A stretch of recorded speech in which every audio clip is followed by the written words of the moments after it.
videomda sizlere RFID etiketlerinin ne olduğunu ve bir RFID etiketin temel özelliklerini anlatmaya çalışacağım. Öncelikle RFID etiketler temel olarak kendi içerisinde 3 parçaya ayrılırlar. Pasif etiketler, yarı aktif etiketler veya yarı pasif etiketler ve aktif etiketler. Biz bu videomuzda ve genel olarak bu RFID eğitim setinin içinde, eğitim videolarımızın içinde size pasif etiketleri anlatacağız. Şimdi etiket nedir? Size kısaca bahsedeyim.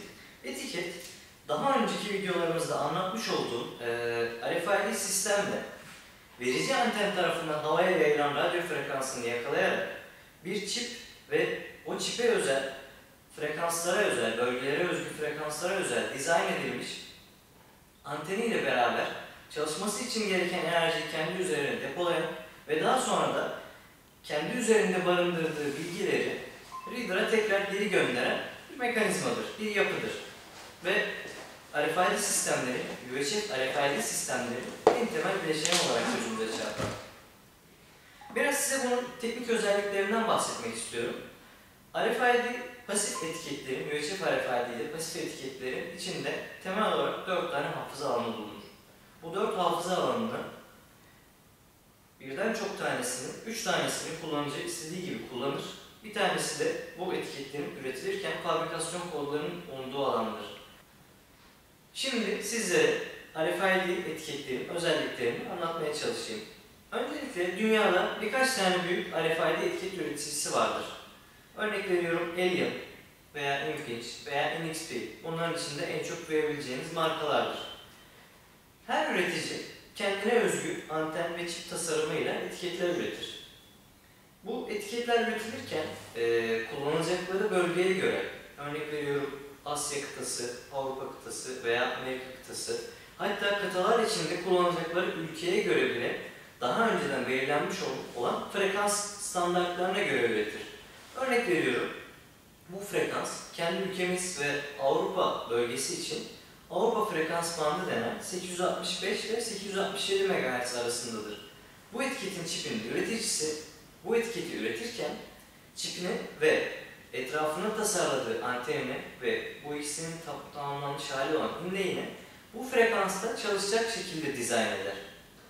RFID etiketlerin hafıza alanlarını size kısaca anlatayım.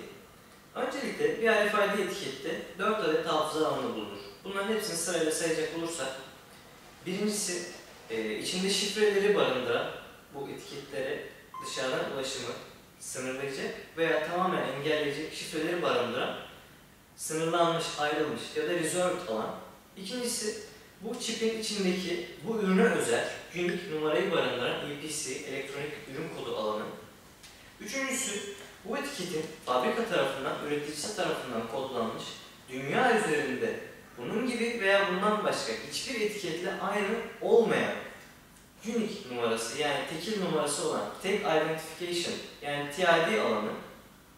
Dördüncüsü de etiket üreticisinin opsiyonel olarak kullanıcıların özel isteklerini karşılamak üzere koyduğu veya koymadığı user alanı.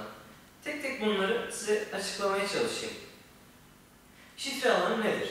Şifre alanı 8 hex karakter 2 adet şifreden oluşur. Bunlar akses şifresi ve kill şifresi olmak üzere ikiye ayrılır.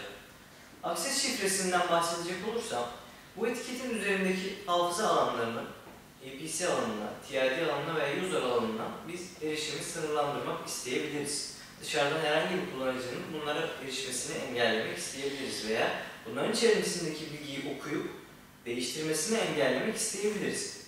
Bunun için biz bu etiketin access password dediğimiz alanına kendi belirlediğimiz 8 hex karakterden oluşan, ki bu da 32 bite karşılık gelir, 32 bitlik şifresini yazarız. Ve bu şifreyle yine RFID reader'lar aracılığıyla bu etiketi kilitleriz. Biz bu kilitleme işlemini yaptıktan sonra dışarıdan herhangi bir kullanıcı RFID reader'lar aracılığıyla bizim bu etiket için belirlediğimiz şifreyi kullanmadan, bilmeden bu etiketin üzerindeki bizim sınırladığımız herhangi bir hafıza alanına erişemez. Oradaki veriyi okuyamaz veya değiştiremez. İkincisi, kill password dediğim alan ise yine aynı access password gibi 8 hex karakterden oluşan, yani 32 bitten oluşan bir şifredir. Kill password ne işe yarar? temel özelliği olarak EPC Class 1 Generation 2 özelliği olarak kendi kendilerini yok etme özelliği mevcuttur. Bu özellik kill özelliği olarak adlandırılır. RFID etiketler reader'lardan gelen kill komutunu kullanarak ve bizim etikete verdiğimiz kill password'unu kullanarak kendilerini bir daha tekrar kullanılamayacak üzere yok edebilirler. Bu yok etme meselesi sizi korkutmasın. Bu sadece etiketin içinde gerçekleşen, çipinde gerçekleşen bir olay. Etikete kill komutunu gönderdiğinizde, sizin belirlemiş olduğunuz kill şifresiyle kill komutunu gönderdiğinizde o etiketi bir daha tekrar ömür boyunca kullanamıyorsunuz. Bunun olayı sadece bu. İkinci alana geçelim. EPC alanı. EPC alanı 64 bit, 96 bit, 128 bit olabilir. Bu etiketin çipine, üreticisine ve kullanıldığı bölgeye göre değişiklik gösterebilir. Peki, EPC olarak adlandırdığımız elektronik ürün kodu nedir? RFID uygulamalarda her bir etiketin kendisine ait bir numarası olması gereksinimi vardır. Çünkü RFID sistemlerinin temeline uygun olarak radyo frekansıyla kimlikleme yaptığımız için her etiketin kendisine özgü ve bir diğer etikette bulunmayan bir numaralayla kimliklendirilmesi gerekir. İşte bu kimliklendirme görevini bu etiketler üzerinde EPC alanıyla sağlayabiliriz.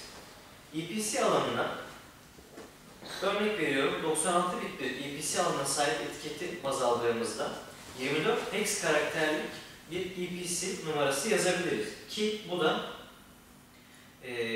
24 üzeri 16'lık bir ihtimale karşılık gelir. Yani 96 bit 24 karakter bir EPC kullanan etiketten siz 24 üzeri 16 tane farklı etiket yaratabilirsiniz ki bu da size trilyonlarca ve hatta daha fazlasınca etiket çeşitliliği yaratma fırsatı tanır. Siz kendi uygulamalarınızda sadece bu etikete veya diğer etiketlere verdiğiniz özel numaralarla, unique numaralarla kendi uygulamalarınızda istediğiniz gibi kullanabilirsiniz. Üçüncü alana geçiyorum. TLD alanı etiketin üreticisinin etiketin çipine göre, o çipinin modeline göre, hatta o modelin farklı versiyonları varsa, versiyonlarına göre özel olarak üretilen başka hiçbir çiple veya o çipe ait başka hiçbir alt modelle çakışmayan bir serilendirme yöntemidir. Örnek veriyorum, elimizde iki tane etiket var. Birisinin çipi Monza markasına ait R6 çipi, diğeri de Alien markasına ait X3 çipi. Bu iki çipin TLD alanları hiçbir şekilde birbiriyle çakışamaz. Birinin başlangıcı örnek veriyorum E280 16'dır, diğerinin başlangıç alanı E280 25'tir. Bu şekilde bir sınıflandırmaya gidilerek etiket üreticileri dünyada hem kendi ürettiği etiketleri bu şekilde serilendirmektedir hem de üretilen, ardı sıra üretilen aynı etiketleri bu şekilde numaralandırmaktadır. Dördüncü alan etiketler üzerinde çipe ve modele göre değişkenlik gösterir. Bazı üreticiler bu user bank olarak adlandırdığımız dördüncü alanı çiplerine koymamaktadırlar. Bazı üreticiler de 512 bite kadar, bunun altını çizmek istiyorum, 512 bite kadar etiketlerini kullanıcının kendine özgü uygulamalarında kullanabileceği bir user alanı tanımlamaktadır. Şöyle hayal edin, elinizde 1000 tane etiket var. Bu 1000 etiketi kendi RFID uygulamanızda kullanmak istiyorsunuz. Her bir etiketin 512 bitlik bir user alanı var. Ve sizin elinizde toplamda etrafınızda bulunan maddelerde, cisimlerde yerleştirdiğiniz etiketler üzerinde 1000 çarpı 512 bitlik bir hafıza alanınız var. Bu da size devasa bir hafıza alanı kazandırıyor. İşte RFID teknolojisinin, RFID etiketlerinin size getirdiği en büyük yeniliklerden